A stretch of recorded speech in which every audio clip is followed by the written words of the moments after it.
ایک چھوٹے سے شہر میں علی نام کا لڑکا رہتا تھا۔ وہ بہت ذہین اور معصوم تھا، لیکن ایک مسئلہ اسے اندر ہی اندر پریشان کرتا تھا۔ کبھی کبھی اس کے ذہن میں بری اور غلط سوچیں آ جاتی تھیں۔ وہ ان سوچوں سے ڈرتا تھا اور سمجھ نہیں پاتا تھا کہ یہ کیوں آتی ہے۔ ایک دن اس کے والد نے اسے اداس دیکھا تو پیار سے پوچھا، بیٹا کیا بات ہے؟ علی نے ہمت کر کے کہا، ابو کبھی کبھی میرے دماغ میں بری سوچیں آتی ہیں۔ میں برا انسان نہیں بننا چاہتا، مگر وہ سوچیں خود ہی آ جاتی ہیں۔ یہ سن کر ابو نے مسکرا کر اس کا ہاتھ تھاما اور کہا، بیٹا بری سوچیں آ جانا غلط نہیں ہوتا۔ دماغ سمندر کی طرح ہے، لہریں خود بنتی اور ختم ہو جاتی ہیں۔ اصل بات یہ ہے کہ تم ان لہروں کے پیچھے جاتے ہو یا نہیں۔ علی نے حیرت سے پوچھا، تو پھر میں کیا کروں؟ ابو نے نرمی سے سمجھایا، جب بھی کوئی بری سوچ آئے فوراً اپنی توجہ بدل دو۔ کوئی اچھا کام کر لو، کسی کی مدد کر دو، کتاب پڑھ لو، اللہ کو یاد کر لو۔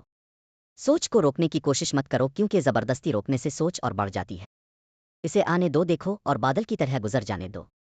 علی نے یہ باتیں دل سے سمجھی اور ان پر عمل کرنا شروع کر دیا۔ کچھ دنوں کے بعد اس نے محسوس کیا کہ بری سوچیں پہلے سے بہت کم آنے لگی ہیں۔ اس کا دل ہلکا ہو گیا تھا اور وہ پہلے سے زیادہ پر اعتماد ہو گیا۔ ایک شام وہ ابو کے پاس گیا اور خوشی سے بولا، ابو مجھے اب سمجھ آ گیا ہے۔ سوچیں تو آتی رہتی ہیں، مگر یہ میرے ہاتھ میں ہے کہ میں کس سوچ کو اپنے دل میں جگہ دوں۔